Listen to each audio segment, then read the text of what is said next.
Good morning. We're back with Open Your Eyes for a Wednesday. I'm Holly Edgel, sitting in for Marlene Cuellar this week with Isani Caetano. Once again. And for our second segment, we welcome the Honorable Johnny Briceño to cover a wide range of topics and issues affecting the country today. And we're glad to have you here so early. Thank you. Good morning, Holly and Isani. Thank you very much for having me here.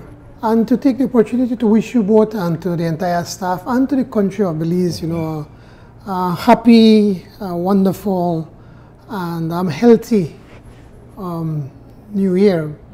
Because from the looks of it, it's not going to be prosperous. Well, I think you can still wish people Happy New Year until the end of January. That's Yes, you can. So you have that. That's my first opportunity to speak to the entire country through your network, through Channel 5. But thank you all so much. We really appreciate to have the opportunity to be here to discuss some of the burning issues of the day, and there are so many of them, unfortunately. Speaking of which, if we can quickly jump into some of these issues. I know our time with you on the couch this morning is limited, so the more we can get out of him, the better it would be for us and our viewers at home. So, the super bond. If you are familiar, and I'm almost certain that you are, the latest news coming from bondholders is that the proposal that has been presented by the government of Belize has been essentially rejected. Can you share with us, firstly, your impression the moment you got word that what was tabled is a no-go? Well, first of all, I think that we need to be able to quickly describe the Barrow UDP administration. And you could describe them in 3 words: mismanagement, incompetence, and corruption. And this leads right into your question about the super bond. I was not surprised that they were going to reject the government's proposals because the government have been so incompetent, and they have mismanaged everything so that they have no credibility. When in 2012, the Prime Minister boasted in the National Assembly that he has fixed the super bond once and for all, quoting him, once and for all, he has fixed it. So in effect, he had wrapped himself around the super bond. So really, it's not a UDP super bond. And he made 4 commitments to the bondholders. 1, that he was going to increase revenues through taxation. 2, that he was going to reduce expenditure, including retrenchment, because he there is making the case that the government has hired too many people. 3, they said that the government made a commitment that they were going to reduce the debt of the government to 67% of GDP. And 4, they said they were going to grow the economy. Well, the Prime Minister raised some taxes, but it is not enough, according to them, so he failed in that. He did not cut government expenditures. Government expenditures continue to go through the roof. He failed in that commitment. He said he was going to reduce the GDP, reduce it to 67%. It's nearing 90%. And according to his projections, by the end of this year or sometime next year, it's going to be at 100%. So he failed in that commitment. And lastly, we're in a recession. The economy last year was contracted by 1.5%. That's the last estimate, and it's probably going to be closer to 2% when they finish. So I am not surprised that the bondholders are not going to hold or are going to listen to the Prime Minister very seriously in whatever commitments that he makes. Now, Holly, I want to make this very clear. We in the PUP would support anything that would bring betterment to Belize. Anything that is for the benefit of the country, we would support. So if the Prime Minister and his advisors can go and renegotiate and get an even better deal, we're all for that. But we knew it was not going to work. He has no credibility, and the plan that he presented would not fly. Is there any indication from the committee and from the bondholders what they would need to see as a proposal for renegotiation? I think it's probably a bit early in the in the negotiations, and I'm hoping that they will be able to come up with something that is going to make it better for Belize. But what happened is that the Prime Minister, who I consider among the best lawyers, but obviously since he got into government has not been a good lawyer, has been hoodwinked by the bondholders. Because in 2012, in the agreement that he signed with the bondholders, there's a clause. There's a clause that says that if the government were to default, they will automatically kick in another 11%, a little over 11% penalty on the 500 plus US for the super bond. So that in effect would cost the government or us, the people, another $100 million Belize. So I think the bondholders are saying, well, I don't think you really want to go down that road because it's going to cost you another $100 million. So they know that they have that in their pocket. I was speaking with Mr. Charles Blitzer via phone yesterday, and he represents the bondholders. I get the impression from him that the bondholders aren't as much interested in talking as much as they want to see action being done to correct the present economic situation, enough for them to feel confident in coming to the table once again and agreeing to certain terms. They have to see that there's a move in a positive direction towards recovery, for instance. That's the very point that I started off with, that the government has no credibility. And the plan that they presented to the bondholders is wishful thinking. The bondholders want to see concrete action that's going to be taken. For instance, I guess they were going to be looking at the budget and want to see if the government is going to increase taxes. They know that the government can't continue increasing taxes on fuel. As it is right now, we in Belize, we have the third highest cost for fuel in the entire Americas, from Canada all the way to Argentina and Chile. It is Cuba, Argentina, and then us. So we are overtaxing when it comes to fuel. So I believe that they want to see what taxes you're going to increase. Now, I'm not rejoicing about raising taxes on the Belizean people, but for them to listen or to start to seriously look at the proposal that the government has presented to them, they have to see what actions you're going to take. And we've been saying it. And the Prime Minister needs to come clean. What taxes is he going to increase and by how much? He's already saying that he's going to increase at least another 100 million. Last year, he increased over 50 million on top of what he was already collecting on fuel. Now he's saying another 100 million. I don't see that coming from fuel. Is he going to raise GST? I mean, what taxes are he going to do? And secondly, they want to see what serious action he's going to take to reduce expenditures. So that has to be retrenchment.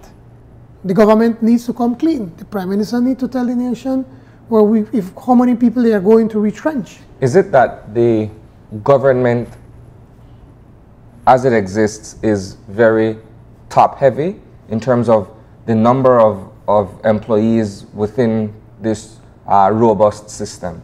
It's a number of things. We have a very incompetent government from day one. Look at the House meeting when Honorable Abelardo Mai or Jose Mai asked the question about funds that we got from the European Union, free money, free, no loans, free money for projects down in the north through what they call the sugar adaptation strategy.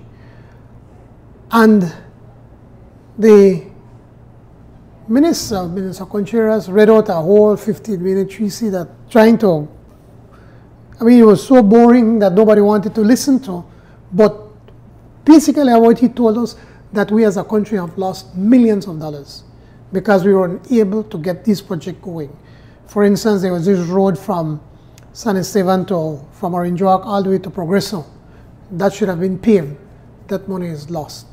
There was this other one that they were going to pave what they call the shortcut to the border. You don't pass through Belize, you go by San Pedro and Cristo Rey, and That should have been paid. That money has gone.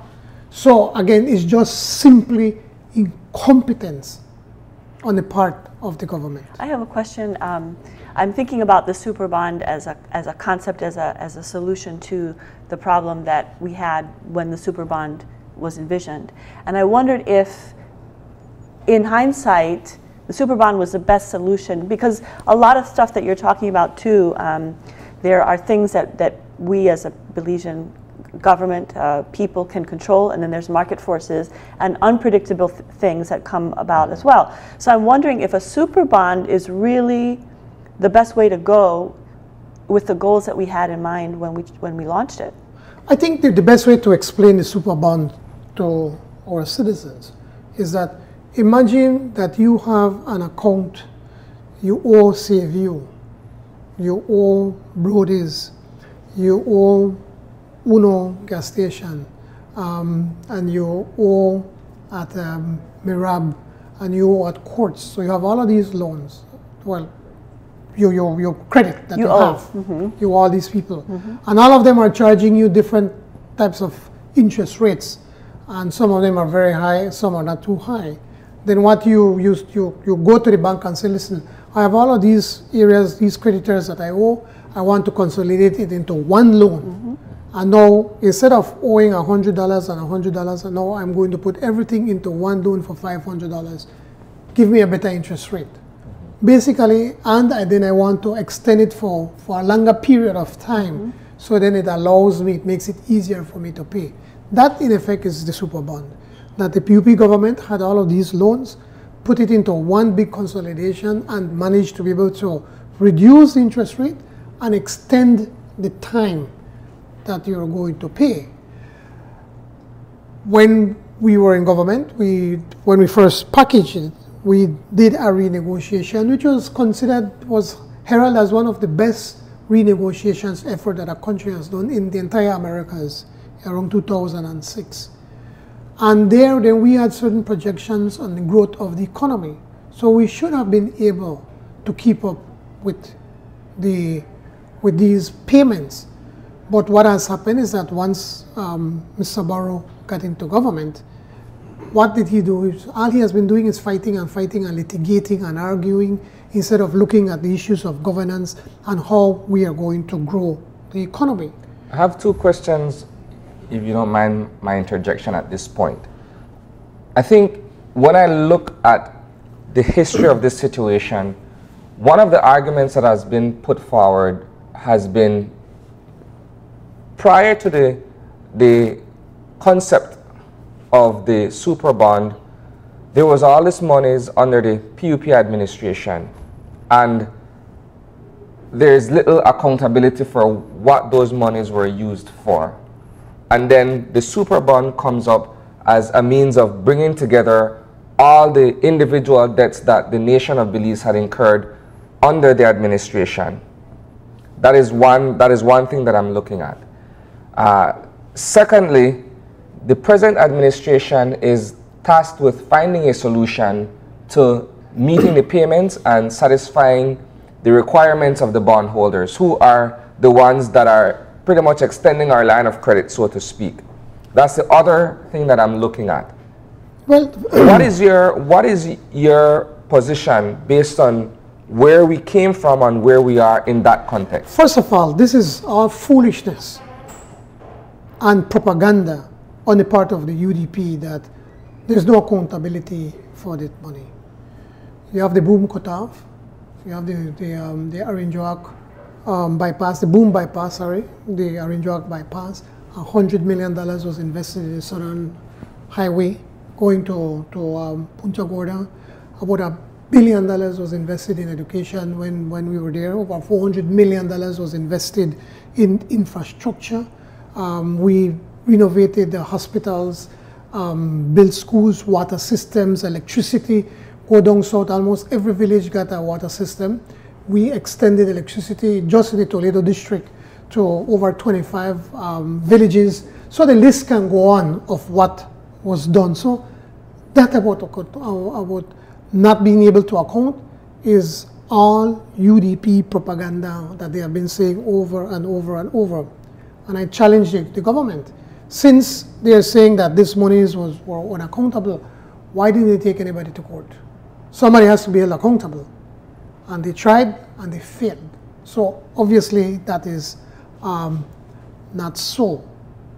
But secondly, when you take over a company, you are required to make sure that that company can pay its loans, can pay its expenses to operate, and start to plan, come with a plan as to where you're going to take that company. Comes to the same thing with a country. That once you take over a country, now you are responsible to ensure that the country continues to operate, that you can pay the teachers, that you can pay the BDF, that you can pay the police, and that the country continues to move forward. And at the same time, then you have to come up with a plan. How is it that you're going to grow this economy? In what direction are you going to take Belize? And the Prime Minister and the UDP, as I said, they are so incompetent and they have mismanaged the economy that we are in such a bad state today, which leads me to some interesting statistics that I picked up. I was quickly looking at the Prime Minister's budget presentation in 2008, his first budget presentation in July. He had to admit that we had a primary surplus of $98.1 million. Now, people say, what is a primary surplus? It simply means that you had money to pay your light bill, to pay your teachers, to pay your police, to pay your gas, to fix the buildings we need to fix or to paint, to keep the government working. So we had $98.1 million, which is about 4% of GDP. At the end of his last budget in 2016, we had a deficit in the primary of $87.6 million. We did not have enough money to pay our light bill. We did not have enough money to buy gas. We did not have enough money to pay the teachers and the BDF and the policemen and the workers. Just here in December, and I asked the Prime Minister the question, and he, as usual, you know, he's good in litigation. He did not answer the question when I said, did the government have to print money, in effect, to pay salaries? And he was saying, but no, but when you look at the numbers from Central Bank, they issued out between November and December about $37 million in treasury bills and treasury notes. In effect, they printed money so that the government can have money to pay its salaries. So they've had no money. To go back to what you said about managing a company, and that when a new CEO and his hires come in, they're responsible to the shareholders or the employees to continue. And I think what often frustrates voters is that in our democracy, and democracy is our system, and we're good. It's a good thing that we have it. We seem to have a pattern of the new CEO and group coming in, but not wanting to work with the old CEO, and vice versa. Mm-hmm. So that begs the question, when you talk about the surplus and deciding how to manage assets and how to move the organization forward, or in this case the country, what can we do in society to make sure that something like the super bond, we meet our commitments, we keep things on an even keel, no matter which party is in power? I mean, I think that is the thing that moves a country forward. Well, you need to be able to elect responsible governments.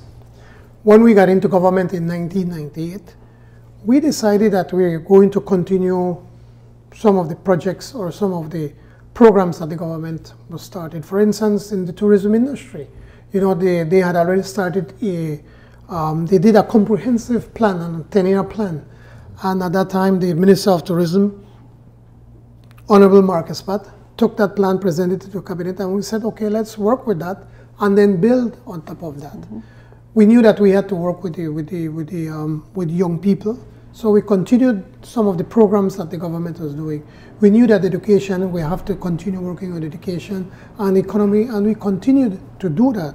But what happens is that when you elect a government that comes with no plan, what has happened is that coming to 2008, all the UDP was doing was bashing and criticizing the PUP. And they forgot to come up with a plan, an economic plan, how we're going to manage the economy, what is it we're going to do with the country. And they had none. And they only, as what Jules Vasquez famously likes to say, red meat that they had to give to the masses was all the corruption with the PUPO and Michael Ashcroft and this on, and all he has been doing is fighting, litigating, and litigating. And he would get up like a macho man and say, I am not going to pay. Good. And then he litigates and litigates and litigates, and then we lose. We have lost every case the Prime Minister has taken on, that today, because of his incompetence and his arrogance and his hubris, this country has lost cases to the tune of $737 million. I'm glad. And of that $737 million, over $300 million is interest payments that could have been avoided if he would have acted as a responsible Prime Minister running a responsible government. And because of their hubris and their arrogance and their spitefulness, we have to pay the bill. I'm glad that you brought that up, simply because I would want to use the Prime Minister's New Year's message as my reference point here. In that message, he spoke to the idea of economic recovery going forward for the fiscal year 2017 primarily. I look at that and I would want to believe and feel confident in what is being said. That is on one hand. On the other hand, there are all these judgments against Belize, and there are all these lawsuits, the latest one being the one filed by Glenn Godfrey against the government of Belize. The ruling of the Supreme Court in the United States is against the government of Belize with respect to NUCO and the other Ashcroft-related companies. And the Prime Minister boldly says not a penny of it will be paid to this individual or these groups of companies. This, a few days before the bondholders decide that, you know what, this that you presented will not fly.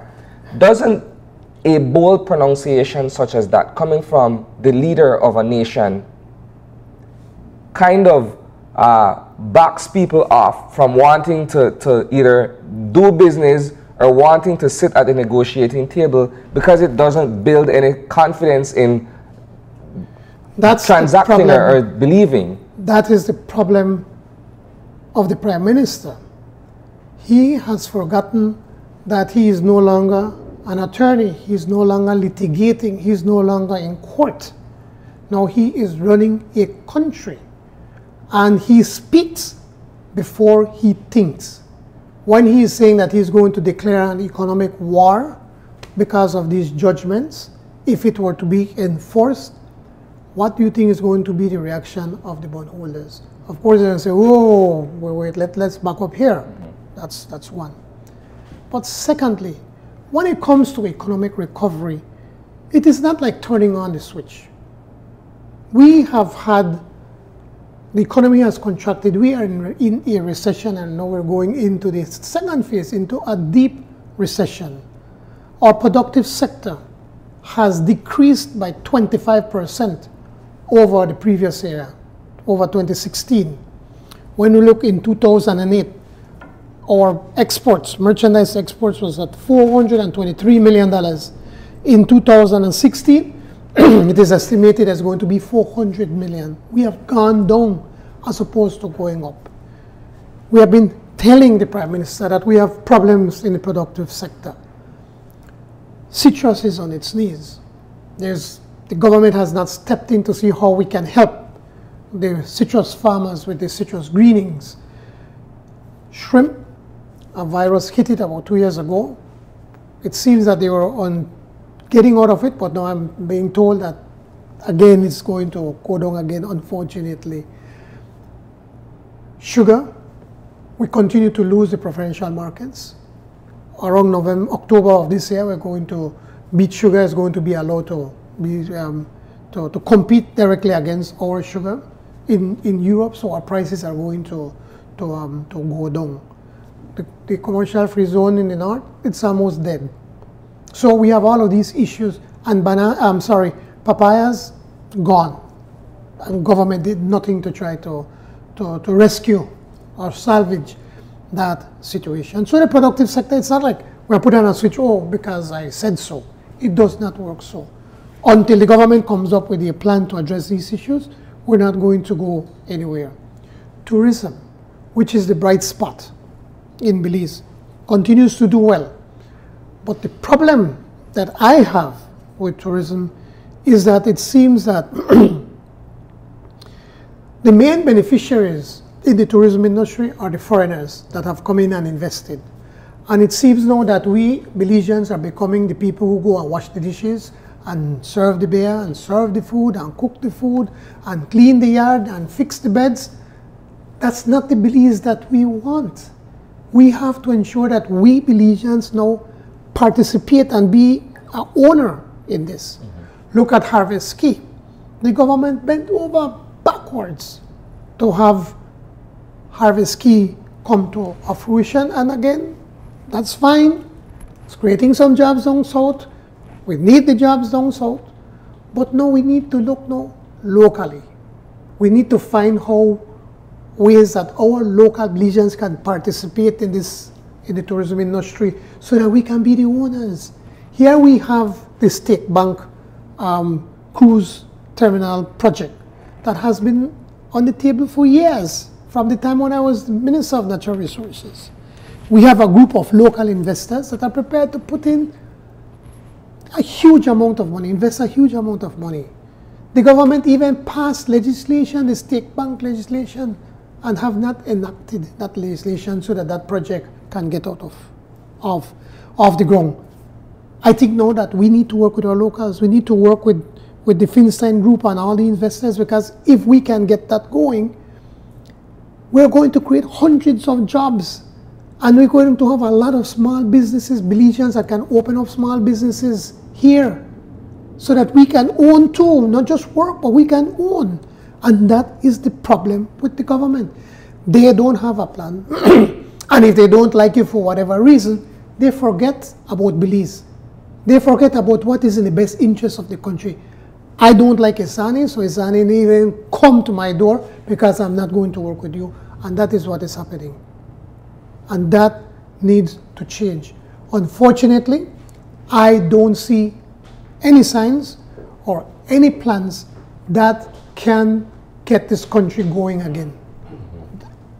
I think the best thing we could do is to change the government. We have the people with the capacity, with the experience, with the ability, with the ideas, with the vision, with the plan to get Belize going again. When you talk to Belizeans, Ollie, you feel this sense like nothing is working. I can't get a passport. I can't get a piece of land. Difficult to get a birth certificate. Like just things are just falling apart. We need a Belize that works for everyone. That's what we're going to do. We are going to have the new PUP government is going to work to have a Belize that works for everyone. Now, I've listened intently to what you've said, and to a great extent, it is practical and it makes sense. However, that's only a diagnosis of the problem. You as a politician, as the leader of the opposition at this point, in 2020 will be offering yourself for the... God willing is going to be God before. willing. This country can't afford it. You're going to be offering yourself as the candidate for the leadership of the nation of Belize. We're looking for solutions at this point. I think, in a sense, Belizeans, for the most part, have grown exhausted of hearing the rhetoric from both sides and are looking for something that is meaningful in terms of the way forward and what can be achieved within, for instance, a 5-year term, if we're looking at it from a term-to-term basis. And I think also a key thing is going to be, can we break the cycle of what you referred to, which is not new in Belize, which is if one party is in power, if you're not on our side, as who famously said it, George W. Bush, if you're not with us, you're against us. That is something that I think has been in our culture for a really long time. To be fair, we broke that in '98. And I think that that has to come back, right? To be fair, we broke that in 1998. I remember Right Honorable Said Musa in the first cabinet meeting said, politics is done, we're here to govern. We're not here to victimize people, but to work with the people. But before we go to that, that's a very, very important question that I want to answer. But before I go into that, I said that 3 words describe the government, the UDP government: incompetence, mismanagement, and corruption. We've spoken a little bit of the incompetence and the mismanagement, but not the issue of corruption. One of the main platforms that the government, that the Dean Barrow government rode into office was the issue of corruption. Remember the famous machete and this all kind of fancy word, and he seems to have forgotten all about that. This is one of the most corrupt governments that we've ever had. Look at the immigration department with Mr. Kim and the minister. I mean, even the Supreme Court told the commissioner of police to hand over that file when it comes to Mr. Kim and Penner, and the commissioner refused to hand over that. By right, if the minister of police did not fire the commissioner of police, the prime minister should have fired him. Because how can you defy the instructions of the court, instructions of the Supreme Court, the Chief Justice, more than anybody else? So the issue of corruption is pervasive in the UDP government. It's almost in their DNA, in everything that they have been doing. We were looking at the Special Select Committee, the Senate Special Select Committee, and now we're just starting to get into the nitty-gritty of the report of the Auditor General when it comes to immigration. All but 3 ministers were not named in that report. All but 3 were not named in that report about certain activities that were taking place. But some might point to that report as an example of the opposite, that the current government is trying to attack this virus. That's not true. The Prime Minister had to get that done because when the Kim scandal broke out, and he was forced to have that report, and they delayed it and delayed it as much as they could to be able to do that. I mean, just in December, I managed to get a copy of 2,000 nationalities that were given between October 2011 and February 2012, just before the elections. Remember that election, we lost by about 500 votes. There were 3 divisions that a little over 100 votes would have turned things around. So again, it's not because, he is so great. He was forced to be able to take on that action, to do that investigation. So I don't give them credit for that. Now we're hearing about Puerto Azul, where you have the investors came up pretty much with a Ponzi scheme, and we had 2 ministers the Minister of Tourism and the Minister of Economic Development, cavorting with them at the Cannes Film Festival and taking pictures. I think it was Minister Godwin Hulse, who was a part of the cabinet committee, saying that that it met all the investments, all of the qualifications for it to be a first-class investment in Belize. And guess who are the attorneys of Puerto Azul? I'll give you on that if you guess. Barrow and Williams. Okay. No other than the Prime Minister's law firm were the attorneys for this Puerto Azul. And now we're finding out that it was a Ponzi scheme. 15 of them already are in jail. So you have this whole issue of corruption that the Prime Minister refuses to address. I did a story.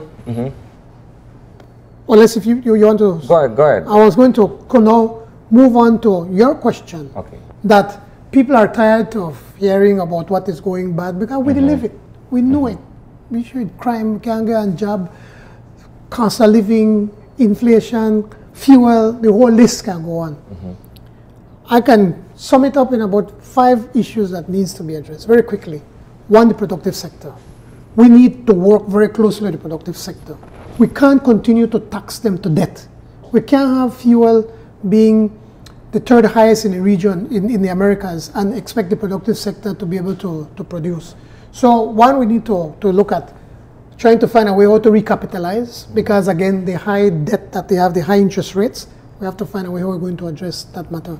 We have to find a way, we have to come up with a system where they could get their refunds for their GST very quickly. It takes months, sometimes over a year, for them to get back their money.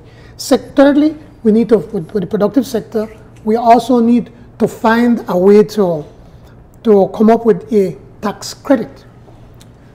Our producers right now do that corn and rice and beans and all of that stuff. When they export it, they pay taxes here, but we don't give them a credit on the taxes for the products that are exported.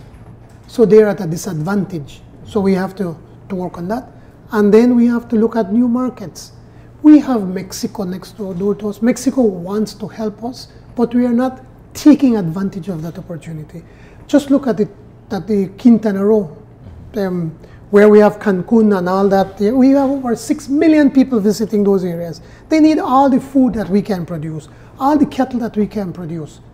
We are closer to them than other parts of Mexico are to Cancun and Tulum and all of these areas. Yeah. So we need to address that. That is one on the productive sector. Tourism. Tourism has been growing, and yes, we can do more for it to grow. We need to look at, again, Mexico. Mexico have a thriving middle class. They have over 35 million people in middle class that can afford to come to Belize. So, but we make it so difficult for them to come. They ask them for all kind of papers, all kind of documents, and when they're here in Belize, at every checkpoint, I am embarrassed to see how they have them on the side, and they open up their trunk, and they do. We need to make it facilitate for them to come. But also, as I said earlier, we need to find a way so Belizeans can become owners of the tourism industry. We need to work with Belizean entrepreneurs to open their restaurants, to open their own tour operating, open small tourism boutique hotels. There's so much things that they can do. The artisans, the art, and that they can do, the culture, that there is so much that we can do so that Belizeans can benefit. So that's my issue when it comes to tourism. We have, I got the signal, we have 2 minutes. We have Sure. to wrap up. No So wrap up so quickly. Thirdly, with issue on tourism. Thirdly, you asked me quickly what we want to do. The services. We have we are close to the United States. We have pretty much the same time zone. We have good communication system. Our people can speak in an American accent very quickly because that's how we do. We watch TV. We have the infrastructure to train the people. That is what Costa Rica did with Intel, the chip, the company that makes the chips for computers. They trained the engineers so that Intel can come. We have the IT vets across this country. The PUP invested over $30 million. We can use those facilities to train our people for whatever company that wants to come here to set up, if to do small programming or to do back office work, to do more call centers, to do accounting work. All of that can be done here from Belize because we're so close to them. So that's the services that can create thousands of jobs. And the last thing, the government has to be the #1 sales people for Belize. From the Prime Minister to ambassadors, to ministers, to our CEOs, everybody have to sell Belize wherever they go, have to talk about wonderful opportunities that we have, a wonderful country, and wonderful people, hardworking people, that it would be a good investment for them to come to Belize. But we can't sell Belize, and this is just within the remaining seconds here. We can't sell Belize to the outside world if we're not able to address certain problems that affect us internally. We've discussed economics. What about social reform? What about dealing with the issues of crime and violence with the remaining time? Well, one of the things that I said in the House meeting on Friday, when it comes to crime, it's not a political issue. It's a social issue. It affects rich, poor, black, white, green, yellow, whatever it is you want to say. It affects everybody. And it's getting worse. I mean, unfortunately, last year at 135 killings, the second highest since 2012 when we were at, I think, about 140. That's not a record to be proud of. So we need to address it head on. And I told the Prime Minister, let's set aside politics. Let's work together. We are prepared to work with you. Let's come up with a bipartisan commission to address the issues of crime. And he agreed, so now we need to wait to see what's the next step for us to work on that. But we know we need to work with the police. We need to train them better. We need to give them the resources. We need to work with the prosecution, because of every 100 murders, only about 3 or 5 of them got convicted. So in the minds of these people, well, I better get rid of this guy, I get rid of my problem, and nothing I'm going to happen to me. I know that's a big frustration for many people. We have to be able to address that matter. The forensic lab that the government has been promising us for years, we have to get the forensic lab done, because most of these cases we lose it because we don't have the proper evidence to present. But with the forensic lab, we can do that. We can assist the DPP's office by giving them more people, more resources, and more abilities so that they can win cases. Once we can win cases, the murder rate is going to go down. So we have to do that. And then most important point, we have to declare a war, not an economic war. We have to declare a war against poverty, a serious war, to ensure that we go into the areas, for instance, in Southside Belize City. We have many of these kids don't even have a shoe to go to school. They don't get a meal. They don't have a breakfast. My wife is a teacher is the principal of St. Peter's School. We have a lot of underprivileged kids going to that school. And many instances, she would take her breakfast with her to school, and a child comes in, oh, he feels upset and his stomach, and he wants to vomit and want Pepto-Bismol. First thing she asks, did you have something to eat, son? And they will say, no, well, here, eat something. We need to be able to address that and to keep the children in school.